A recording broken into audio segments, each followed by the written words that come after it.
Is AI actually thinking creatively when it writes a beautiful poem or a block of Python code? Or is it just rolling a set of loaded mathematical dice to predict the next word?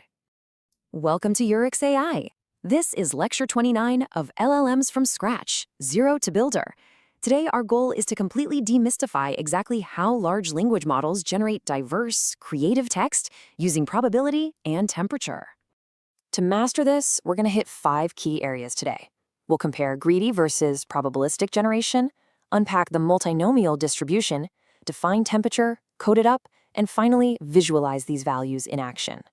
All right, let's dive right into Section 1, traditional versus probabilistic generation. So historically, when we ask a model to predict the next token, it uses a process called greedy decoding. Basically, greedy decoding plays it incredibly safe. It picks the absolutely most likely word by using an argmax function. It literally just scans the probability distribution, finds the highest score, and wraps it. Done. Probabilistic generation, on the other hand, well, it's a completely different beast. It modifies this whole process to introduce variety, to break the monotony of taking the exact same path every single time. And it's easy to see why this is a core issue. If you rely solely on traditional greedy decoding, sure, it creates perfectly safe text, but it is highly, highly repetitive. For instance, if you feed the model the prompt, every effort moves you, greedy decoding will constantly default to the most obvious next word, in this case, forward. It's going to say forward every single time you run it. It's a memorized, perfectly logical path, absolutely, but it entirely lacks creativity. Moving on to Section 2, the multinomial distribution. Okay, so to fix this boring text problem, we need a robust mathematical solution, right? Enter the multinomial distribution. This is basically PyTorch's way of rolling those loaded dice. Instead of rigidly locking into the highest score with an argmax function, the choices are made proportionally to their likelihood. Think of it kind of like a giant raffle drum. If the word forward has a 60% probability, it gets 60 tickets in the drum. If the word closer has a 20% probability, it gets 20 tickets. Now, forward is obviously still the most likely to be drawn, but those other logical words finally have a fighting chance to get picked. Let's actually look at the math in action here. If we run a test 1,000 times using this multinomial distribution on our prompt, the algorithm still picks the top word, forward, 582 times. This proves that the distribution highly respects the most likely answer, which keeps the text coherent while still leaving a healthy margin for alternative choices. So, for the remaining 418 attempts, it creatively selects other highly probable words.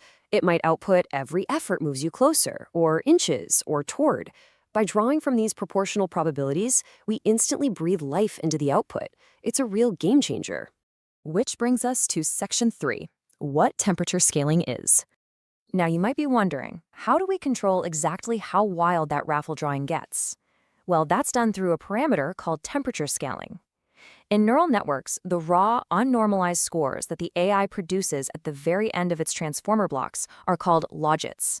Temperature scaling simply means dividing these raw logits by a specific number, your temperature, before you apply the softmax function that converts them into actual usable percentages. Temperature is the creativity dial. Low is safe and repetitive. High is wild and varied. If that just clicked, hit the like button. Think about what you're currently building or learning about right now. Would you run your AI at low or high temperature? And for what? I want you to pause right now and drop your answer in the comments. All right, Section 4, coding temperature scaling. The programming logic here is elegantly simple, and it breaks down step by step. Step 1, you extract the raw logits for the last time step from your model. Step 2, you literally take those logits and divide them by your chosen temperature variable. Step 3, you apply PyTorch's softmax function across that tensor to convert those newly scaled logits into a valid probability distribution. And then you just pass that into your multinomial function. Simple as that. The underlying mathematics here are absolutely fascinating. Dividing by a temperature greater than 1 flattens the probabilities out. It shrinks the gaps between the scores, making alternative, less likely words much more uniform and probable. Conversely, dividing by a temperature less than 1 actually sharpens the distribution. It pulls the highest score even further away from the pack, making the AI hyper-confident in its top choice. Let's wrap things up with Section 5, visualizing temperature values. Seeing exactly how tweaking this single line of code impacts the AI will really cement this concept for you. When we map out a low temperature of 0.1, we see a massive peaky spike for just a single word. Because the distribution is so incredibly sharp here, the multinomial function will select that top word almost 100% of the time. By lowering the temperature this much, you're essentially reverting the model back to that predictable greedy decoding we started with. But then, look at the high flat temperature of 5. The probabilities are flattened out so uniformly that the model gets wildly creative, sometimes honestly a little too creative. With a temperature of 5, the model will actually generate completely nonsensical phrases like, every effort moves you pizza, about 4% of the time. It explores incredibly unlikely paths, which, can be fun, but it often trades coherence for pure chaos. So the crucial point to take away from our entire journey today is this. Greedy decoding is repetitive and locks you into the most probable path. We fix this by introducing multinomial sampling to add variety. And we control that variety completely through temperature scaling by dividing our logits by a temperature value before applying softmax. Remember, a low temperature is safe and a high temperature is highly creative. Which leaves us with a pretty big question. If AI is ultimately just rolling mathematical dice to be creative, well, what does that say about human creativity? Are our own brains just running a complex softmax function? Definitely something to ponder. Like, share, subscribe to Yurix AI for a new lecture every day. Hit the bell. Keep building.